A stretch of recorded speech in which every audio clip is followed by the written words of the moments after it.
Você acredita que esse bolo de chocolate super molhadinho foi feito no micro-ondas? Comece com 1 xícara de farinha de trigo, meia de açúcar, 6 colheres de sopa cheias de cacau em pó e 2 colheres de chá de fermento químico. Misture esses ingredientes e adicione 90 gramas de manteiga derretida e 380 ml de água morna.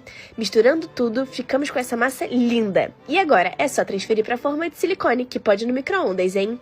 Coloque ela na potência média por 7 minutinhos e você sabe que o bolo tá pronto fazendo o teste do palito. Eu cobri o bolo com ganache e, meu Deus do céu, é o melhor bolo de micro-ondas do mundo! Você tem que fazer!